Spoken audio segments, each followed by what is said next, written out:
Good morning everybody. So in our last video, in case of fundamental unit of life, in this chapter, we studied about the introduction of cell, that is the definition of cell and the shape and size of the cell and all that.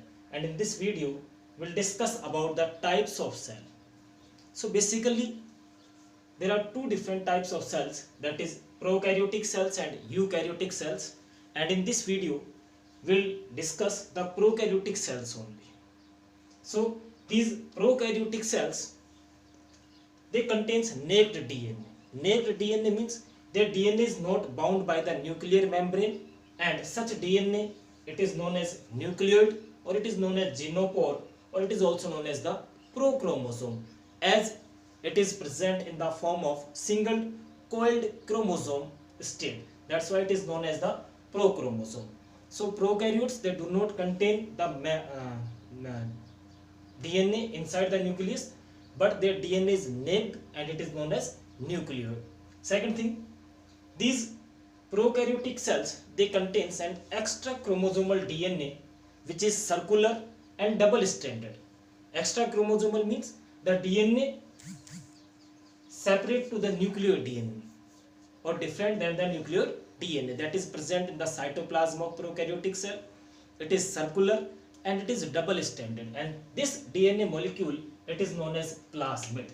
So plasmid is a extra chromosomal, circular, double stranded and closed DNA molecule that is found in certain prokaryotic cells, that is in certain bacterial cells.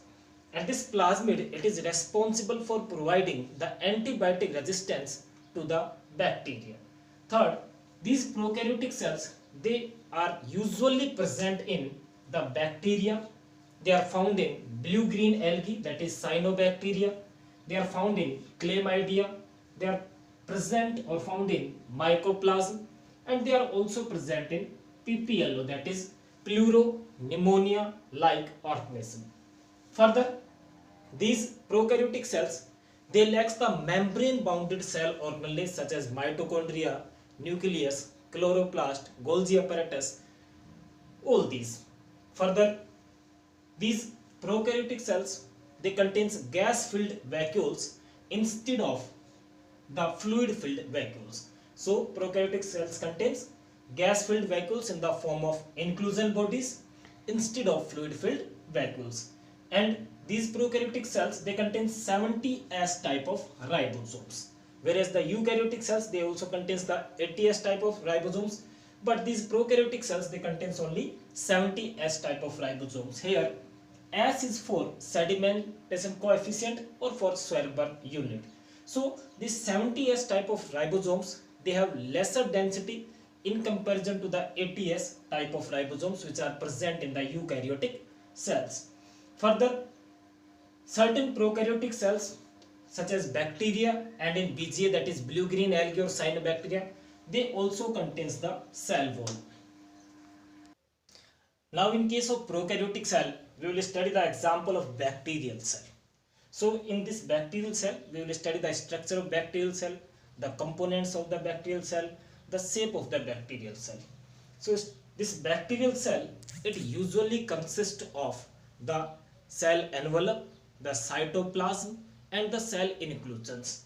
So first we will start with the shape of bacteria. So these bacteria, they vary in their shape and they can be of different shape. For example, the coccus shaped bacteria. The first example is a coccus shaped bacteria. These coccus shaped bacteria, they are spherical or ovoid shaped bacteria. They are spherical or round or ovoid shaped bacteria. Now this coccus shaped bacteria, they can be monococcus, that is they are present in the form of single bacteria. This is monococcus. Second, they can be diplococcus, that is present in the form of two, that is diplococcus. They can be tetracoccus, that is present in the form of four. So this is tetracoccus. they can be streptococcus, that is they are present in the form of chain, that is streptococcus. They can be staphylococcus, that is they are present in the form of, you can say, the cluster of grapes. So staphylococcus bacteria, they are present in the form of cluster like grapes. It is staphylococcus bacteria which are present in the form of grape like clusters. Now further, one more shape of this bacteria is sarcino-shaped bacteria. This sarcino-shaped bacteria, they shows a 3D structure. They shows a 3D structure like this.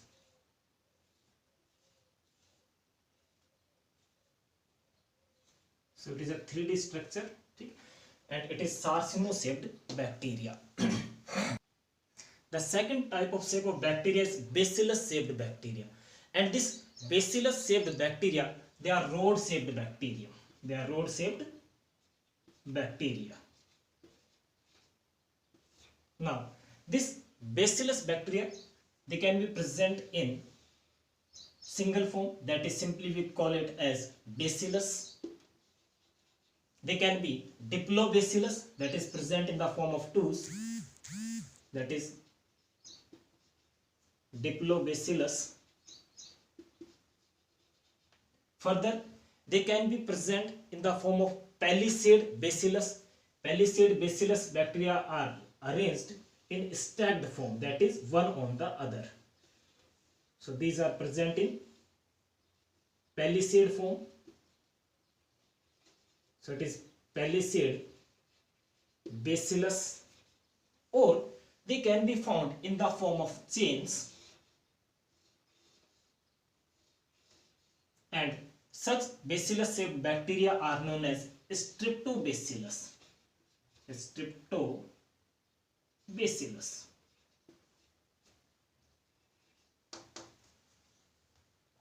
Now on the basis of shape, the third type of bacterium can be spirillum bacteria.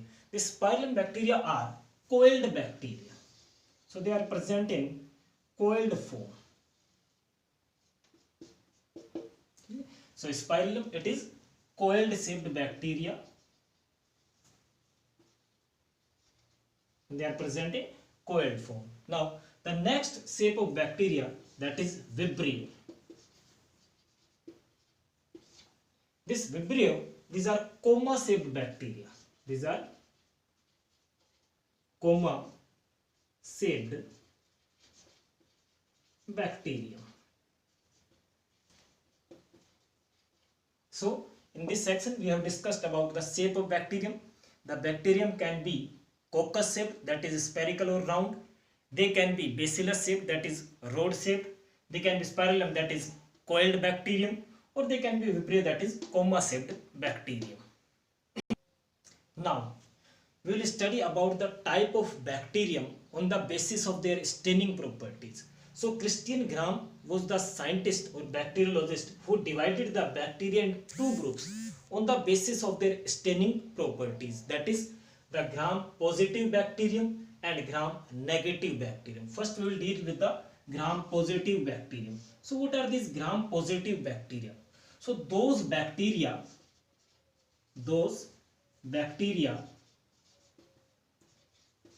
which can be stained by Gram's stain, are known as gram positive bacterium. Now further, those bacterium which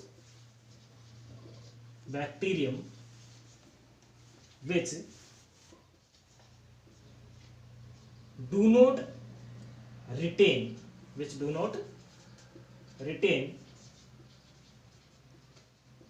Gram's stain are known as Gram's negative bacteria or bacterium. So on the basis of staining properties, there are certain bacteria which can be stained with the help of Gram's stain, and they are known as gram positive bacteria. And those bacteria which do not retain the Gram's stain or which cannot be stained by Gram's stain, they are known as Gram's negative bacterium. Now further, these Gram's negative bacterium, they do not retain the Gram's stain due to presence of large lipid content in their cell wall. So due to presence of large lipid content in their cell wall, these gram negative bacteria, they do not retain or they cannot be stained with the help of Gram's stain. Further, these bacteria, they can be stained with the help of safranin. So they can be stained with the help of safranin stain instead of Gram's stain. Now what is this Gram's stain? So this Gram's stain, it consists of three components. That is, the first one is crystal violet, the second is 0.5% iodine solution, and then followed by it the acetone. So these three components or three stains are used during Gram's stain for a specific time period. First, the bacterial cells are stained with the help of crystal violet, then they are stained with the help of 0.5% iodine solution, and then the acetone is used to remove the extra stain. Okay? So when we carry out this process, some of the bacteria, they retains the Gram's stain, and these bacteria are known as gram positive bacteria. Those bacteria which do not stain with the Gram's stain or which do not retain this Gram's stain, they are known as the gram negative bacteria. So these gram negative bacteria, they can only be stained with the help of safranin, and they do not get stained with Gram stain due to presence of large lipid content in their cell wall. Thank you.